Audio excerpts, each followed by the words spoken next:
Welcome to episode 93 of the Band Hive Podcast.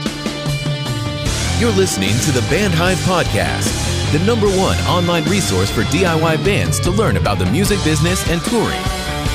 If you want to turn your band into a lean, mean touring machine, you're in the right place. Now, let's get this show on the road. It is time for another episode of the Band Hive Podcast. My name is James Cross, and I'm here with Matt Hose of Alive in Barcelona. For those of you listening to the podcast, it's been about a week probably since you listened to episode 92, but for us, it's been about 15 minutes since we finished recording that one. So Matt, how have you been doing in the last 15 minutes? You know, it's been a pretty stellar 15 minutes, James. How about yourself? That is good to hear. I've had a good time working on the outline for this episode. I'm looking forward to it. It's something that I know I've struggled with over the years, and it's something that a lot of artists, I'm sure, will relate to. Maybe if you don't realize you're doing it yet, you will after you hear this episode. It's going to be a fun one. What do you think, Matt? You know, I think we just need to hurry up and get it done because, done's better than perfect. Right, James? It is indeed, and that is the topic of today's episode. Thank you for bringing that up. Man, I'm trying to think of a good example of this, and it's tough because there are so many that I could think of, and I'm just going to toss one out there because, done is better than perfect. I'm not going to find the right example. But years ago, when I was first launching my studio, I spent hours on a website obsessing over every little detail, being like, this image should move 2 pixels to the left, and then this thing should come down 5 pixels. And dude, no one cares. They're not going to look at your website. If your website looks good or it looks bad, they're going to notice that. But no one's going to look at it and go, man, this site sucks. This should have been moved 2 pixels to the left. I'm never listening to this band again. No, that does not happen. So done is better than perfect, and it applies to many other things aside from websites, especially in the music world. And as with all creatives, artists often focus on small details, and that's a great thing in lots of cases. But in some cases, it just leads to procrastination and delays in releasing your music or booking a tour or taking whatever next action you're trying to take. I speak from experience here. I'm a perfectionist, and I know, Matt, you're probably a perfectionist. I could see that. See, I'm not a perfectionist, but it just depends on really what it is. When I'm writing songs, I really like my lyrics to be epic. It's important for me for the lyrics to tie into the emotion, to tie into the key of the song, things like that. But at the same time, there's times when it's like, I'm going to obsess over finding a way to make this thing clever. And in all actuality, sometimes it's better to just say what you're thinking. You don't need to paint the world's greatest analogy in order for you to get your point across. Sometimes the best lyrics are ones that just say I'm sad, or this sucks, I'm miserable, I'm happy, I'm in love. Sometimes people want that blatant transparency, and sometimes people want you to say forlorn was my time betwixt mine and mine love, for the shores of Northrend were beautiful. It's no, you don't need all that. Now you can have it. And I think the depth that you dive into there will probably determine how many commentaries are written on your work after you die. But I think in the music industry, in the entertainment industry especially, done is a very good thing. Done is better than perfect because it will take you an eternity to get to a perfect product. And more often than not, there's a time frame in the music industry where things are trendy. So in order for you to actually put out a song that's perfect, you would have to be putting out a song that is using the trendy tones, the trendy samples, the modern day production techniques. Right now, everything really likes a lot of bass in music. That was not the case back in the 90s and 2000s. So for you to write a song, and if it takes you 10 years for you to get it out, you might record it in 2010, and then you go to release in 2020, and then people are like, where's the bass? So the idea of perfect is really, it's a subjective idea. There's no such thing as objective perfection. Even my favorite songs, when I talk to the people that wrote them, and I say this is my favorite song, this is my favorite album, I remember telling Buddy Nielsen from Senses Fail that Let It Enfold You was one of my favorite albums ever written when I was 18 years old. And he just was like, oh yeah, I guess it's okay. Clearly, he wasn't so in love with it. He thought his later work was better, and I thought his later work was garbage. And so, like, this subjective perfection is just kind of for the birds.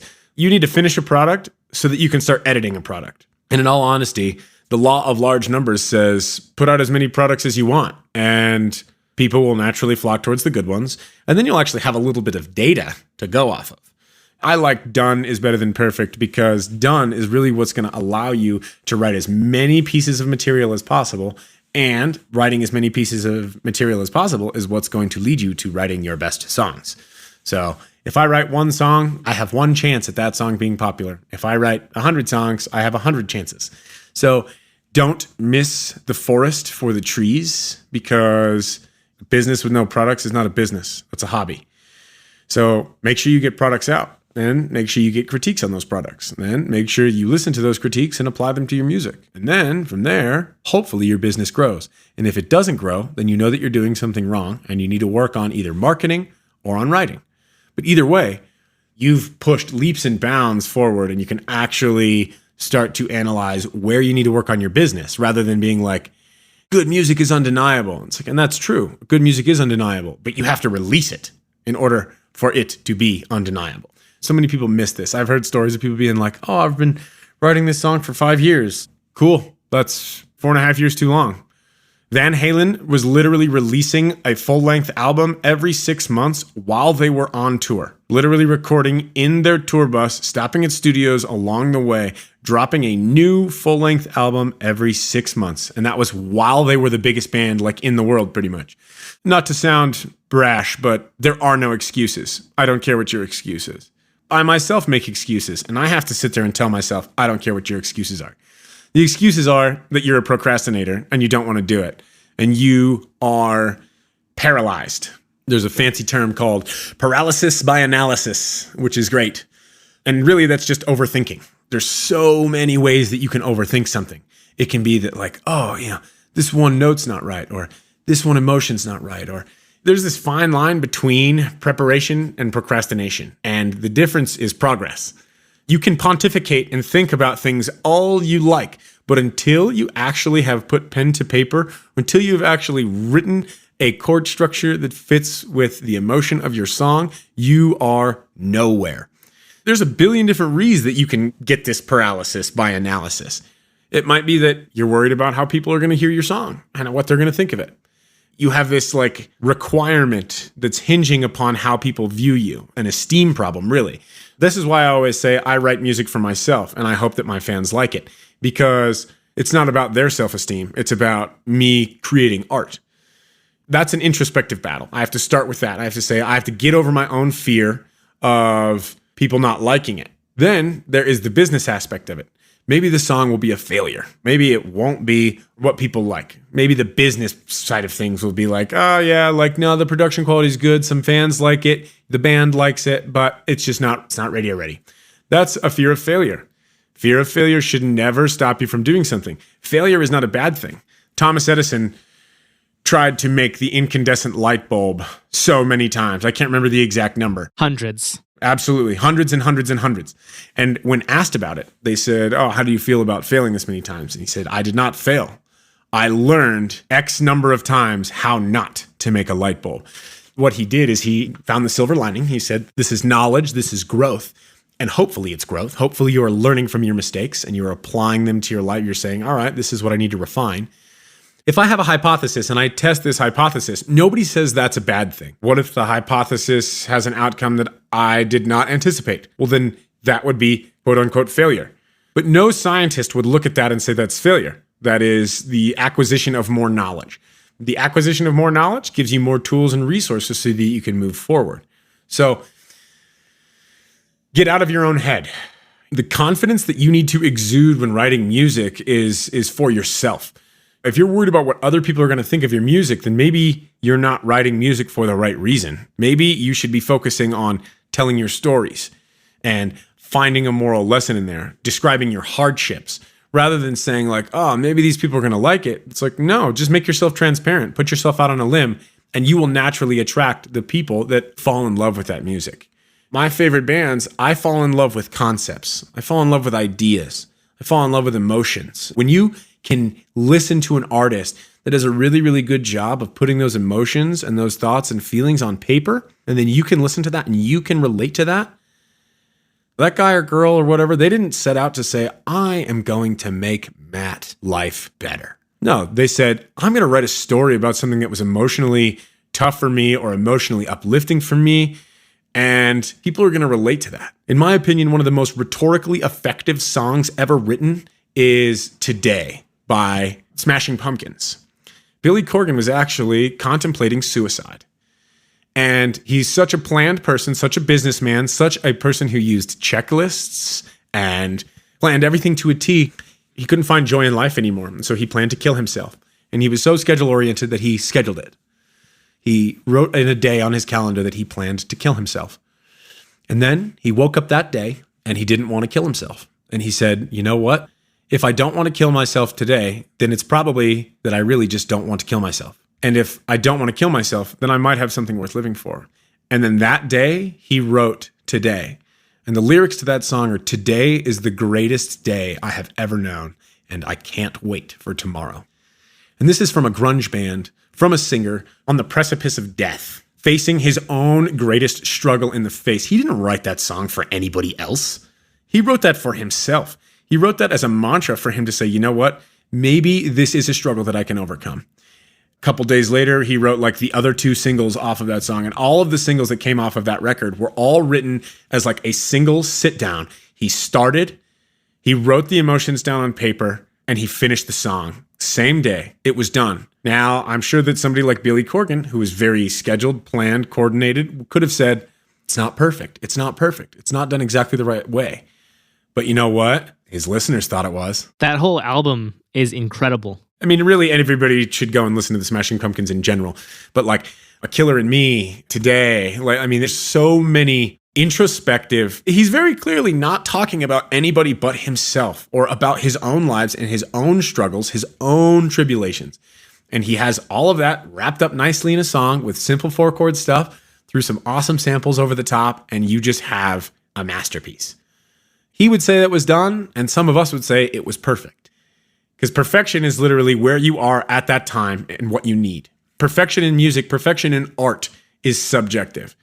There's no saying where your listeners are emotionally, where they're at mentally, and they hear this music and it just invigorates them. That is a feeling that is irreplaceable. And I'm not talking about from the writing side. I'm talking about from the consumer listening to music. When you sit down and you listen to lyrics that punch you in the soul, and you just are just like, I don't know if I want to cry, tears of happiness or tears of sadness, or if I need to spend some time meditating and think about my life. But that's the beauty of it. These guys, most of these like great hits that you hear about that really affect a lot of people's lives, the story behind them is like, oh yeah, I sat down and then like 20 minutes later, this song was written. And then you have other songs where it's like, this song took me 6 months. Anthony Kiedis from the Red Hot Chili Peppers, he and John Frusciante sat down to write Under the Bridge. And I can't remember if it was Under the Bridge or Californication. Anthony was like, oh yeah, done is good, done is good. And John Frusciante literally went out and purchased a $30,000 Gretsch White Falcon guitar for the purpose of recording that because the tone had to be perfect. So for them, it took them a long time to get those songs recorded. And luckily, he had the funds to be able to go out and blow money on something like that. But had he not had that money, he would have been searching forever for this idea of what the perfect song was. And we never would have gotten that song. Perfect is the enemy of good, really. They fight against each other. And you can say that something is perfect all you like, but perfect is always going to be subjective. It's not objective. There's no such thing as objective perfection when it comes to art. So get things done, man. Don't worry about the bells and whistles. The bells and whistles can come afterwards. That is totally okay. Yeah, absolutely. That is so important. Just being able to put yourself out there. And, like you said, Matt, music is subjective. If you're worried about people judging you when you put music out, that's going to happen anyway. Not everyone likes the style of music you make. So somebody's going to say, I don't really like that. And that is okay. If you're trying to make music that everyone will like, no one's going to like it. Like I see artists who say, oh, we do a fusion of blues rock with techno and hardcore punk and a little bit of country. It's like, dude, that's like taking a bowl of spaghetti and mixing it with your salad with some ranch dressing, and then adding in creme brulee to the mix and having like spaghetti mixed with salad and creme brulee. Nobody would want to eat that. Who in their right mind would eat that? So why would somebody want to listen to a rock band that has country and EDM and blues and folk and all kinds of other things? Like, you're just mixing things up. There's no point to that. But to get kind of back to the topic of not procrastinating and saying done is better than perfect, I want to throw an example out there. You have two artists. Artist A writes one song and works on it for a whole year, perfecting it, recording it, tweaking it, changing the production and the arrangement and all that kind of stuff for a full year. And artist B releases one song every single month for that same year. And let's say they are equals when they start. Their talent, their skill, all of that is exactly the same. After that year, who's going to be the better artist? Who's going to have a better product? It's going to be the person that released 12 songs, because you know what? Maybe the first 3 to 5 songs they released aren't going to be as good as the one the other artist spent a year working on for that single song. But once you get to like songs 8, 9, 10, 11, 12, they have so much more experience and practice when it comes to songwriting and arrangement and production. They are going to be better artists, and they will no longer be equal, because that artist who just went out there and said done is better than perfect, I'm putting out a song a month for the rest of the year, boom. That is the artist who's going to make it, because they have said to themselves, I'm doing this. I don't care what other people think. I'm going to put out a song every month. And now their skills are that much more advanced because they weren't afraid to put themselves out there. They didn't have that low self-esteem. La, la, la, la, la, la, however it goes from The Offspring. I had to. They didn't have that fear of failure. I deal with fear of failure and fear of judgment. I think pretty much everyone does. But sometimes you just got to say, hey, we're going to do this. And you got to put yourself out there, because if you don't ask, the answer is always no. Our parents weren't wrong when they told us to just jump in the deep end of a pool to learn how to swim. It's more than just getting your foot wet. It's about jumping in the deep end. This is really with all parts of the music industry, whether it's songwriting, whether it's booking a tour, whether it's even just playing your first live show. I've heard about artists who worked so long to write music that they didn't play their first show until like after they had been playing together for years and years and years, thinking that just like they weren't good enough. The bottom line is the thing that's going to refine you is you're going to be in that situation doing it. The best way to do anything is to practice it, and to practice it as closely as possible to the real life simulation as you can. Well, what's closer to the real life simulation than the real life simulation? Nothing. So get out, do it. You're going to spend like 80% of your time focusing on 10 to 20% of your details. That's just the nature of things. You know, like anybody can write 4 chords. You can look up any 4-chord structure that you want in the world. You can look up any variation of any 4-chord structure. And then, you know, you can look up, how do I learn leads? You can get on YouTube and learn tips and tricks from all these different people. And then if you don't actually sit down and take that, like that information that you're learning and applying it in your real world setting where you actually want to be in your venues, on your tours, then you're never, ever, ever going to be a musician. What you're going to be is an actor. You're saying, oh yeah, like I'm in a band so that you can, you know, pick up girls or whatever, or maybe that's just something cool that you wanted to be able to tell people for a while, or maybe it's a hobby and that's cool too. There's no wrong answer about what you do with your music. The only wrong answer is not doing it. You have to start and you have to finish. I can tell you that right now I probably have 100 songs on my phone that are unfinished because I started them and I got to a point where I was like, man, this just isn't as perfect as I wanted it to be. And you know what? They ended up getting backburnered and I'll never go back to them. Most songs that you start, you won't finish. And so just be brave. It's hard. Be courageous. Finish the songs. Write some stupid lyrics. And before you realize it, you're like, hey, maybe like these lyrics that I thought were stupid, maybe that's just not my subjective taste. Maybe that's how I write and other people subjectively really like that and it really speaks to them. You're not going to know until you actually put yourself out there and start releasing stuff. Your own worst enemy is yourself. So conquer that barrier. Get over the hurdle of things needing to be perfect and just get to where they're done. Because when they're done, that's step one. Absolutely. That is some very extremely lit advice. As soon as you said my own worst enemy, I was like, oh no, this is happening. You okay? Served you right up. Yeah, that was a tough one. Yeah, that was like the soft pitch that I just hit out of the park. A little T-ball for you, James. Anyway, I fully agree, and that really is a great point. And it made me think of something else. If you're working on a song and you've been working on a single song for, let's say, 3 to 6 months, and it's not going anywhere, say, you know what? I'm going to start a new one. I'm not going to dig my heels in and force this song that doesn't feel right to work and put it out.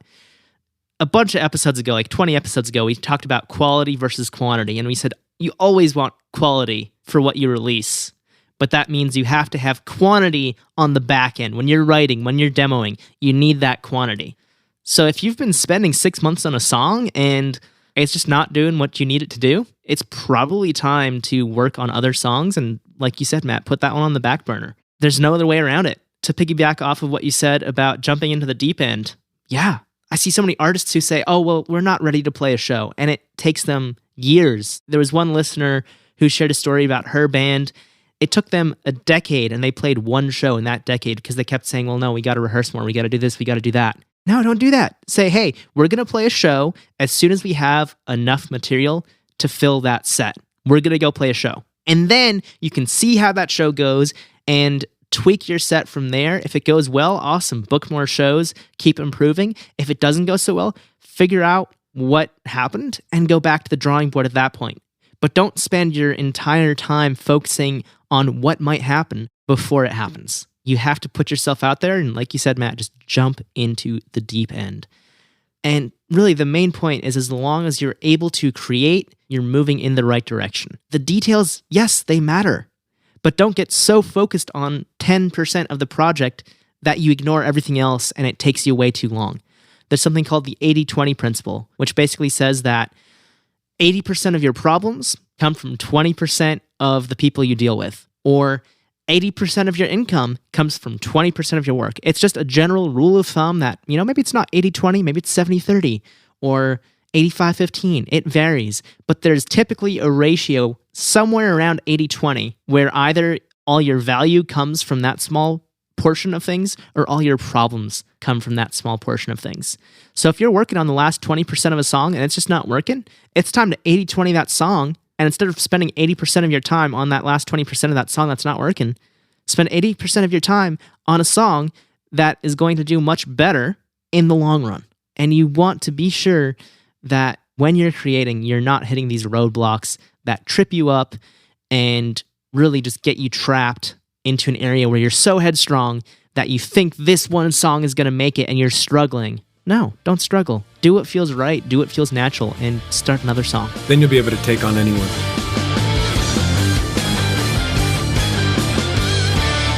That does it for another episode of the Band Hive podcast. Thanks so much for tuning in and listening. It's really appreciated. And I hope that this episode inspires you to go out there and just do the things that you have been holding back on because they're not quite perfect. Do the best you can, but don't push yourself so hard and say, I got to make this perfect before anyone else sees it. Because ultimately, that is going to hurt you in the long run. It's much better to put your work out there and see the reaction, then adapt for your future releases than it is to hold on to something for months or years. And that's just not healthy, ultimately. I know people who have been working on one album for over 5 years, and that's not helpful. If you've been working on an album for 5 years, there's a ton of emotional baggage connected to that. Or not even an album, one song. There are probably people who've been working on one song for 5 years. You gotta let go of that emotional baggage and just start with a blank slate. So again, I hope you take this advice and just put yourself out there creatively, whether it's writing songs or releasing songs, playing live shows, or anything else in your life. Just remember, done is better than perfect. If you want to talk with us about this, Matt and I both offer coaching. You can learn more about that and sign up for your first session by going to bandhive.rocks/coaching. Again, that's bandhive.rocks/coaching if you'd like to talk to Matt or myself about your music career. We'll be back with another new episode next Tuesday at 6 a.m. Eastern Time in your favorite podcast app. Until then, I hope you have an awesome week. Stay safe. And of course, as always, keep rocking.